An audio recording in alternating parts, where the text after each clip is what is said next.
Hey everyone, it's your favorite perma bulger. uh no, but yeah, today I just wanted to talk about the philosophy of exercise, but before I do that, I gotta flex, man. Ah, ugh. And did I specifically wait till April slash May time frame to make this video so I could flex on camera? um, maybe. But no. Yeah, I wanted to talk about the philosophy of exercise today, and especially within a Greco-Roman context, some of what I feel are the benefits of that and some of its drawbacks. Um and yeah, so I mean, you know, fitness has always been tied up with um notions of value and stuff like that. I mean, we talk about how looks matter. I've certainly talked about that a lot on this channel. And um fitness is a big part of that. Exercise is a big part of that cuz typically, you know, people find fitter bodies and fitter people um to be more attractive and stuff and more appealing.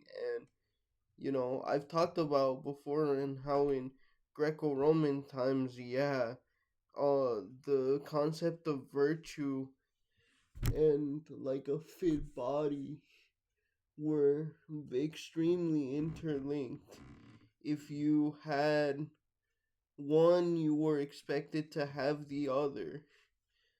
Um, Even as an older person, like,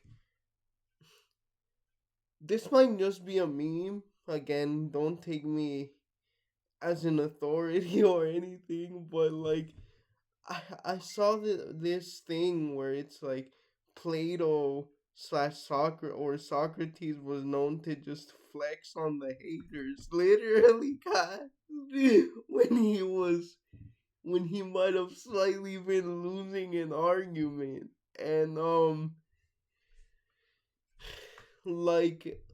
yeah, like, they didn't think you could have brains or brawn. And so um and it also was tied into Greco-Roman military culture as well. And there's this famous, like, um saying, mens sana in corpore sano, or mens sana in corpore sano. Yep. Which means a sound mind in a sound body. And I forget exactly where it came from, but it's a phrase that has been recurring throughout all my Latin classes. And yeah, I believe that. I do actually kind of believe that one. I don't think a sound mind is that possible without a sound body. At least ideally speaking. Even now, what are some of the benefits of this? Obviously, you will be healthier. You'll probably prolong your life. But some of the more non-obvious benefits, to me at least, because I am celebrating about 13 years of weightlifting and working out in some capacity, um is the discipline that working out, that exercise teaches you if you commit to it and stick to it. Um And yeah, I can certainly say that's been the case for me. Even when I was a lazy, um, like person in terms of like my schoolwork and stuff in high school, I always worked out still. And I told you guys that at one point I looked like a strong man, basically. Like I was on my in my Kiriakos Grizzly era in high school. And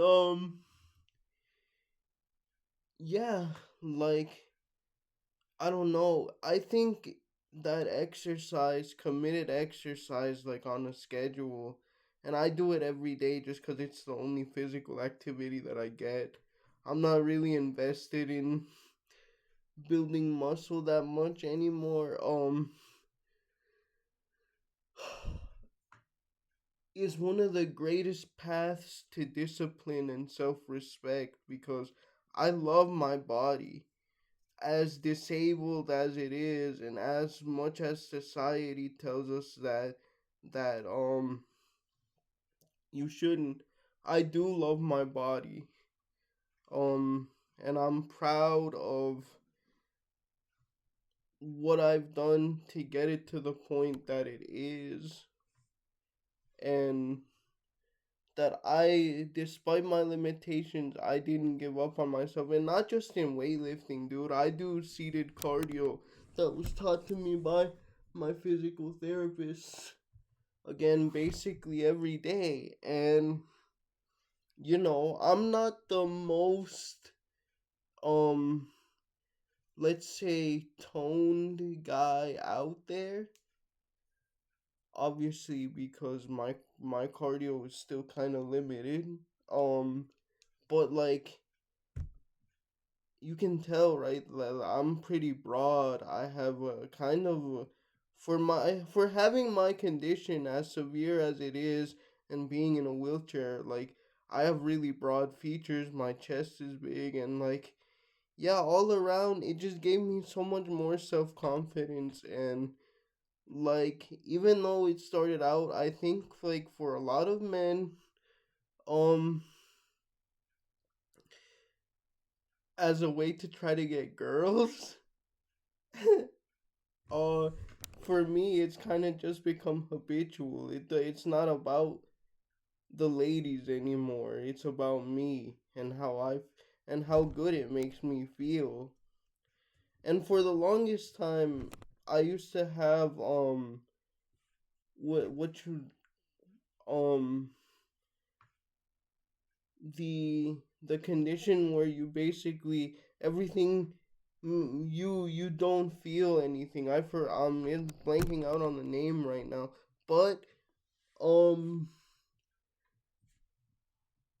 yeah, I used to have that, and weightlifting is was one of the only things that made me feel like that. Um Now, here's the thing. The discipline that weightlifting engenders, and I see this with the education, excuse me, of the mind as well, not just the education of the body, can lead you to be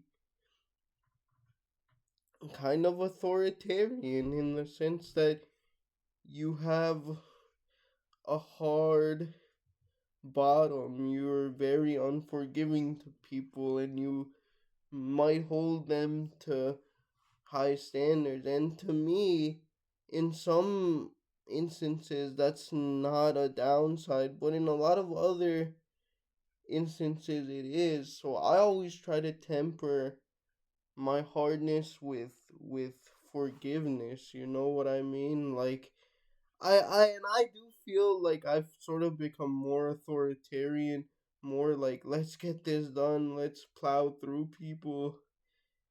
And also, dude, another thing is that not everyone is gonna be able to work out. I should know I'm disabled. Although I do think that disabled people should try their best to exercise and that it would be very good for them, even outside of physical therapy.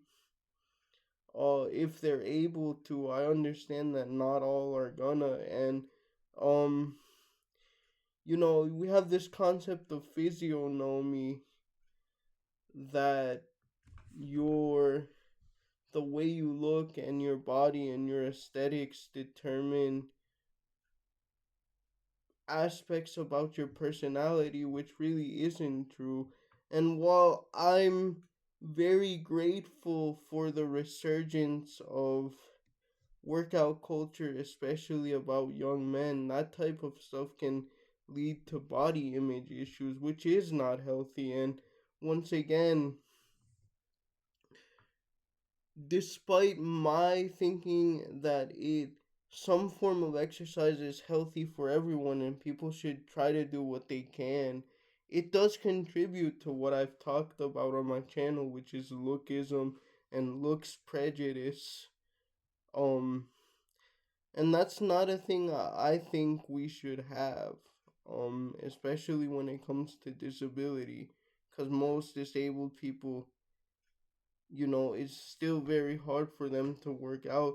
But I also think that, you know, we should be trying to form more adaptive communities that adapt exercise, because yeah, adaptive physical education exists in schools, but it's not really that good, especially if you're mainstream. Like, I don't know about other people, but for me, like, um,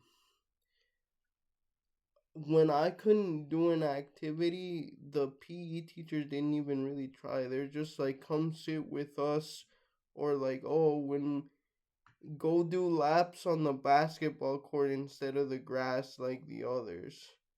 And it's like, yeah, I'm technically doing the same thing, guys, but like, like, um, you know, I'm not really getting worked out because I'm using my wheels, not my legs. So, um, yeah, um, exercise as a philosophy, as a practice, definitely has the potential to have ableist undertones, which is, I'm not dyeing my hair blue or anything. I'm not saying read, therefore exercise is invalid. Of course not, bro. Did you not see me flex just now? But it's important to, look at the other side too. And again, as I always advocate for in this channel, push past aesthetics. All right, see you guys. Bye.